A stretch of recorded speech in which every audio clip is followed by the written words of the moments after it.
Good morning.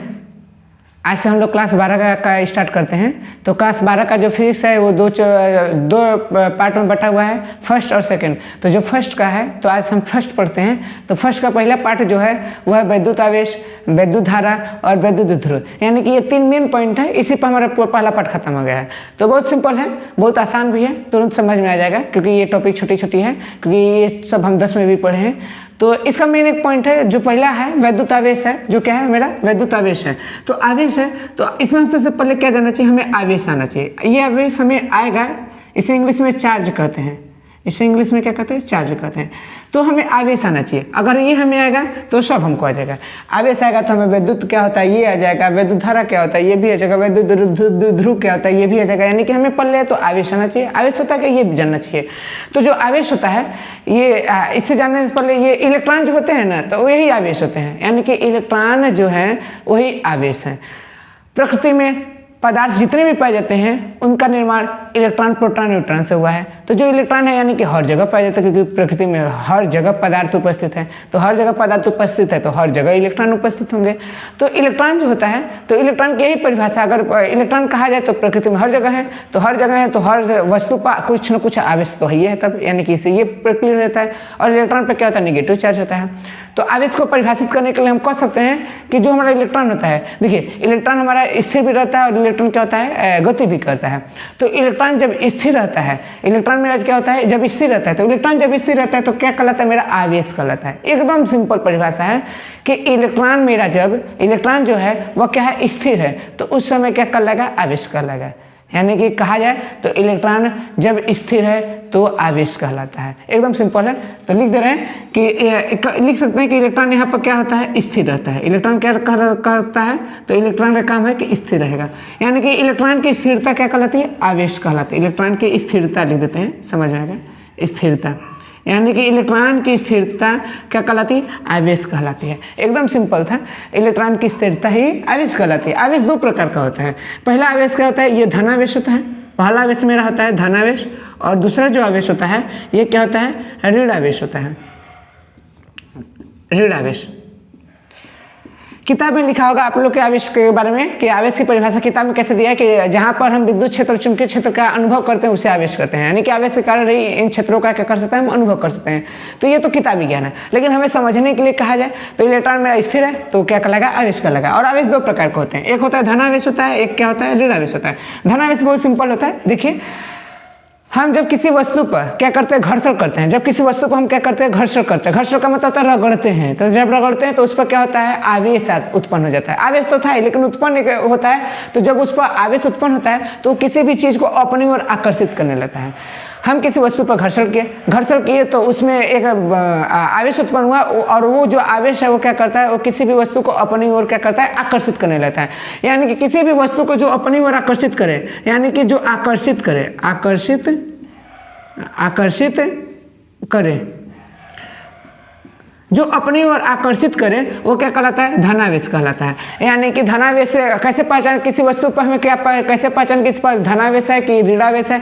तो धनावेश पहचानने के लिए क्या होता है, देखिए सब वस्तु पर निगेटिव चार्ज होता है, क्योंकि इलेक्ट्रॉन हमारा निगेटिव चार्ज होता है, इसलिए निगेटिव चार्ज ही पाया जाता है हर वस्तु पर। लेकिन उससे जब हम घर्षण करते हैं यानी कि रगड़ देते हैं तो उस पर पॉजिटिव चार्ज आता है। निगेटिव हट कर क्या होता है, पॉजिटिव चार्ज होता है। तो पॉजिटिव चार्ज जब आ जाता है तो किसी भी वस्तु क्या करता है, अपनी ओर आकर्षित करने लगता है। ये जब पॉजिटिव चार्ज आएगा तो किसी वस्तु को अपनी आकर्षित करने लगा, और जब आकर्षित करने लगा तो उस घटना को हम क्या कहते हैं, धनावेश कहते हैं। तो बहुत सिंपल है, समझ में आया कि जब हम किसी वस्तु पर क्या करते हैं, घर्षण करते हैं, तो घर्षण करते हैं तो उस पर एक आवेश आता है, और उस आवेश के कारण क्या करता है, वो वस्तु अपनी ओर किसी भी वस्तु को खींचने लगती है। तो उस जब खींचने लगती है तो हम कह सकते हैं कि उस पर धनावेश, यानी कि उस पर जो चार्ज है वो पॉजिटिव चार्ज है। उसी तरह से ऋणावेश क्या होता है, ऋणावेश जो होता है ये क्या होता है, हम तो जानते हैं कि हर प्रकृति में हर वस्तु पर में इलेक्ट्रॉन पाया जाता है। इलेक्ट्रॉन जब पाया जाता है तो इलेक्ट्रॉन पर नेगेटिव चार्ज होता ही है। तो जब इलेक्ट्रॉन पर नेगेटिव चार्ज होता है तो ये क्या होता है, नेगेटिव चार्ज है तो ये किसी भी वस्तु की तरफ, यानी कि ये आकर्षित करता है तो ये आकर्षित हो जाता है। यानी कि ये क्या करता है, आकर्षित करता है, और ये क्या होता है, आकर्षित हो जाता है। आकर्षित क्या होता है, हो जाता है। यानी कि ये आकर्षित करता है, ये क्या होता है, आकर्षित हो जाता है। तो कह सकते हैं कि जैसे कि जो एस्टेरॉयड होते हैं, तो मंगल ग्रह पर भी हम जानते हैं कि एस्टेरॉयड कहाँ पाए जाते हैं, मंगल और बृहस्पति के बीच में पाए जाते हैं। तो जो एस्टेरॉयड होते हैं तो मंगल पर भी गुरुत्वाकर्षण बल पाया जाता है। तो मंगल ग्रह क्या करता है, एस्टेरॉयड को अपनी ओर खींचता है, तो मंगल खींच रहा है तो क्या हो जाएगा उस पर, यानी कि पॉजिटिव आवेश हो गया। और जो एस्टेरॉयड है वो क्या होते हैं, आ जाते हैं, यानी कि खींचा जाता है, यानी कि एस्टेरॉयड पर निगेटिव आवेश हो जाता है। दूसरा पर अगर एग्जाम्पल लिया जाए तो जैसे कि एक राजा है, तो राजा के पास भी बहुत धन है, तो धन है तो वो क्या करता है, वो गरीबों को बुलाता है तो लोग क्या होते हैं, गरीबों को जब बुला रहा है यानी कि उसके पास पॉजिटिव आवेश है, यानी कि तभी ना वो बुला रहा है किसी को, यानी कि आकर्षित कर रहा है। आकर्षित करने का मतलब उसके पास पैसा है, तो जिसके पास अगर सब कुछ अवेलेबल होता है तो लोग उसकी तरफ आकर्षित ऑटोमेटिक हो जाते हैं। तो और दूसरा जो गरीब है तो क्या करता है, वो उसके पास कुछ नहीं है तो क्या करता है, जहाँ भी कुछ मिलता है तो चला जाता है लेने के लिए। तो वही है परिभाषा है कि जो आकर्षित कर ले उसे हम धनावेश कहेंगे, जो आकर्षित हो जाता है तो क्या करता है, ऋण आवेश कहलाता है। तो ये आवेश था।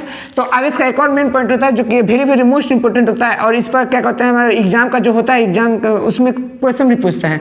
तो इससे कहते हैं आवेश का क्वांटीकरण कहते हैं, आवेश का क्वांटीकरण,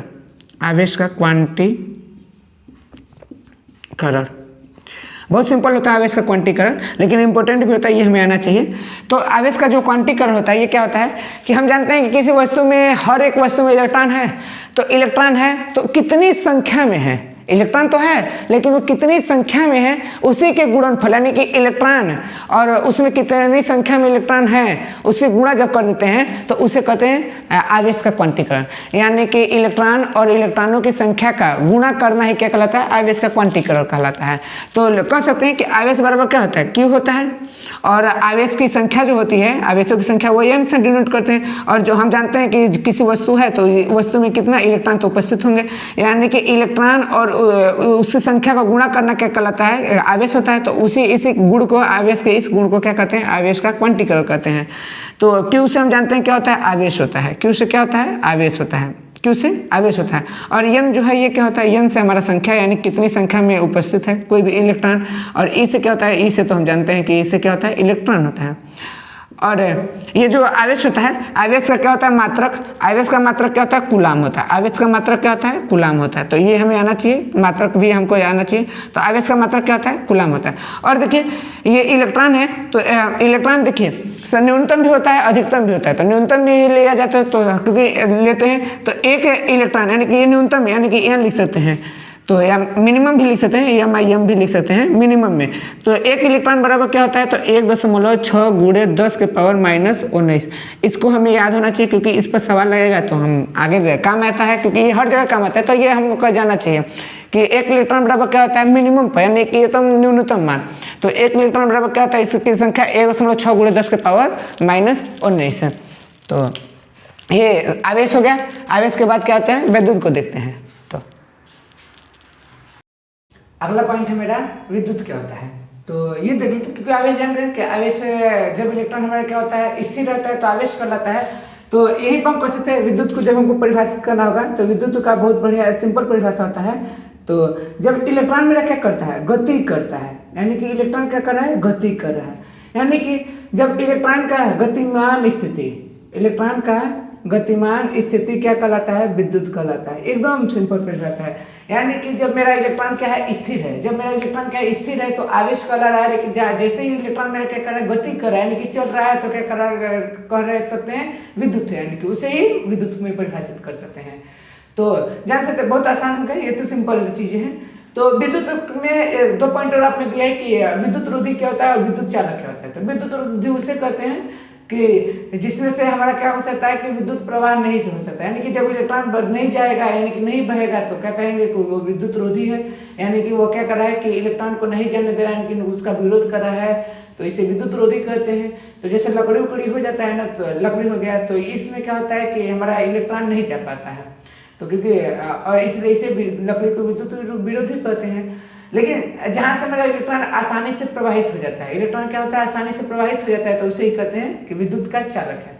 यानी कि चालक का मतलब है कि यानी कि इलेक्ट्रॉन उसमें से क्या हो रहा है, जा रहा है, यानी कि चल सकता है। तो जहाँ से इलेक्ट्रॉन चल सकता है वह विद्युत चालक होता है, जहाँ से इलेक्ट्रॉन नहीं जा सकता है वह विद्युत क्या होता है, रोधी होता है। यानी कि सॉरी, इलेक्ट्रॉन का रोधी होता है तो उसे विद्युत रोधी कह सकते हैं।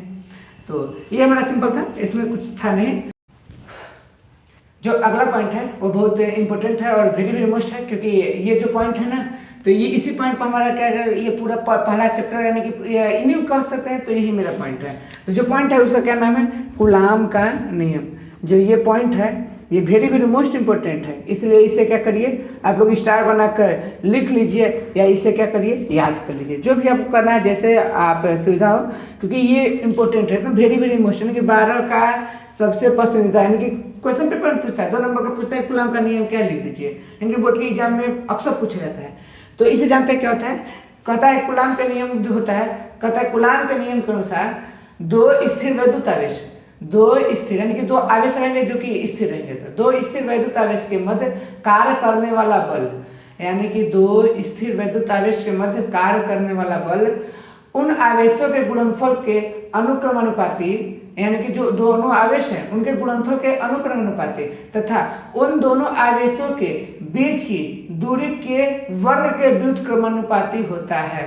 यानी कि हम कह सकते हैं कि जो 2 आवेश हैं उनके गुणनफल तथा उन दोनों आवेशों के बीच की दूरी के वर्ग के क्या होता है, व्युत्क्रमानुपाती होता है। यानी कि 2 आवेश का नियम है, इसके सूत्र निकालते हैं, बहुत सिंपल तरीके से निकाल लेते हैं कि ये तो जान गए कि कूलाम का नियम क्या होता है। तो कूलाम का नियम कि 2 स्थिर विद्युत आवेश के मध्य कार्य करने वाला बल उन दोनों आवेशों के गुणनफल के अनुक्रमानुपाती तथा उनके बीच की दूरी के वर्ग के व्युत्क्रमानुपाती होता है। तो इसका नियम का सूत्र कैसे निकालते हैं, हम मानते हैं कि 2 आवेश है कि यहाँ पर एक आवेश ले लेते हैं, दूसरा आवेश यहाँ पर लेते हैं, तो इस आवेश का नाम रख देते हैं Q1, इस आवेश का नाम रख देते हैं Q2। यानी ये कहता है कि 2 स्थिर वैद्युत आवेश यानी कि ये सब स्थिर है, तो 2 स्थिर वैद्युत आवेश के मध्य कार्य करने वाला बल, यानी कार्य करने वाला जो मेरा बल है वो क्या हो गया, F मान लेते हैं। यानी कि 2 स्थिर विद्युत आवेश के मध्य कार्य करने वाला जो मेरा बल है वो F हो गया। इन दोनों आवेशों के गुणनफल के, इन दोनों आवेशों के गुणनफल के क्या करता है कि अनुक्रमानुपाती होता है, अनुक्रमानुपाती का ये लगा देते हैं। यानी कि ये जो बल हो गया ये दोनों आवेशों के गुणनफल के क्या होता है, अनुक्रमानुपाती होता है। लेकिन आगे कहता है कि इनके बीच की दूरी के, यानी कि इन आवेशों के बीच की दूरी के क्या करता है, बीच की दूरी के वर्ग के व्युत्क्रमानुपाती होता है। यानी कि जो ये F है इन दोनों आवेशों के गुणनफल के अनुक्रमानुपाती होता है तथा इनके बीच की दूरी के क्या होता है, स्क्वायर का यानी कि वर्ग के व्युत्क्रमानुपाती होता है। तो व्युत्क्रमानुपाती का क्या मतलब होता है कि 1 लिख देंगे तो क्या होता है, कोई भी चीज उल्टा हो जाता है। तो अगला प्रोसेस लिखेंगे कि 1F अनुक्रमानुपाती Q1 इंटू Q2 बटा के R²। जब हम इसको हटाते हैं तो इसके स्थान पर क्या लिखते हैं, एक कांस्टेंट लिखते हैं यानी कि नियतांक लिखते हैं। तो कुछ भी लिख सकते हैं, A से Z तक है कोई भी संख्या है तो उसको कुछ भी लिख सकते हैं। तो यह बराबर क्या लिख देते हैं, हम बराबर कर देते हैं, जब ये हटता है तो बराबर करके क्या लिख देते हैं, K लिख देते हैं, K into Q1 into Q2 बटा के R²। यानी कि ये K जो मेरा होता है इसके को कहते हैं स्थिरांक कहते हैं। क्या कहते हैं, स्थिरांक। स्थिरांक इसलिए कहते हैं क्योंकि इसका एक निश्चित मान दे दिया जाता है, यानी कि फिक्स रहता है, यानी कि इस K का मान एकदम फिक्स रहेगा। इसके का मान देखिए कितना होता है, इसके का मान होता है 9 × 10 के पावर 9 होता है। यानी कि इसके का जो मान होता है ये होता है 9 × 10 के पावर 9 होता है। तो इसको ये मेरा फार्मूला नहीं, ये तो हटाएं, लेकिन जो मेन फार्मूला है, मेन फार्मूला देखिए ये होता है, यह बराबर होता है K के जगह पर लिख देता है 1 बटा के 4 पाई ε0 इंटू Q1 इंटू Q2 बटा के R²। यानी कि ये जो मेरा फार्मूला है ये हमारा कूलाम का नियम का फार्मूला, यानी कि 2 आवेशों के मध्य कार्य करने वाला जो बल है, यानी कि उन दोनों आवेशों के गुणनफल के अनुक्रमानुपाती तथा उनके बीच की दूरी के वर्ग के व्युत्क्रमानुपाती होता है। ये हमारा कूलाम का नियम है। और ये बल, ये जो फार्मूला है, ये फार्मूला इसको क्या करता है, पूरी तरह से सिद्ध करता है। ये जो मान है 1 बटा के 4 पाई ε0, इसका मान होता है 9 × 10 के पावर 9 होता है। यानी कि ये टोटली का मान कितना होता है, यानी कि ये हमें याद होना चाहिए कि ये कहाँ का किसका मान होता है। तो ये होता है 1 बटा के 4 पाई ε0 का क्या होता है, ये मान होता है, ये मान होता है। और क्या होता है देखिए, इसका हम क्या कहते हैं, मात्रक लिख लेते हैं। तो कूलाम के, यानी कि जो कूलाम का नियम है, यानी कि इसका मात्रक जो होता है ये क्या होता है, न्यूटन इंटू मीटर स्क्वायर प्रति coulomb square, newton metre square प्रति कूलाम स्क्वायर। ये क्या किसका मात्रक होता है, तो ये हमारा किसका हो गया, बल का। यानी कि ये जो कूलाम के नियम के आधार पर जो बल निकाले इसका मात्रक हो जाता है न्यूटन मीटर स्क्वायर प्रति कूलाम स्क्वायर हो जाता है। अगला देखते हैं, इसमें देखिए ये एफ चैनल जो होता है, एफ चैनल जो होता है, ये सब एफ चैनल को क्या कहते हैं, पैरा वैद्युतांक कहते हैं, चाहे विद्युतशीलता भी कहते हैं। तो एफ चैनल जीरो इसे कहते हैं, इसे पैरा वैद्युतांक भी कहते हैं, पैरा वैद्युतांक भी कहते हैं, पैरा वैद्युतांक भी कहते हैं, या विद्युतशीलता भी कहते हैं, विद्युतशीलता भी कहते हैं। इसका जो मान होता है, इसका मान फिक्स होता है, इसका मान होता है 8.85 गुण 10⁻⁻12 होता है, इसका मान होता है। और इसका मात्रक लिखना होगा तो लिख देंगे कूलाम स्क्वायर प्रति न्यूटन मीटर स्क्वायर। ये किसका होता है, तो ये एफ चैनल का होता है मान, ये किसका, एफ चैनल का मान होता है। हमें ये सूत्र याद होना चाहिए, क्योंकि ये सूत्र हमारा वेरी वेरी मोस्ट इंपॉर्टेंट है, वेरी वेरी इंपॉर्टेंट है, ये हमको याद होना चाहिए, क्योंकि इसी पर टोटली जितने भी सवाल है, यानी कि पहले पार्ट का जितना भी न्यूमेरिकल है सारा इसी पार्ट पर लगेगा, सारा इसी पार्ट। और दूसरा जो था वो Q बराबर नहीं भी बताए उस पर लगेगा। तो ये हमको आना चाहिए, यही कूलम का नियम है। तो आज यहीं पर क्लास खत्म करते हैं, कल अगला जो होगा वो देखा जाएगा कि क्या है। तो धन्यवाद।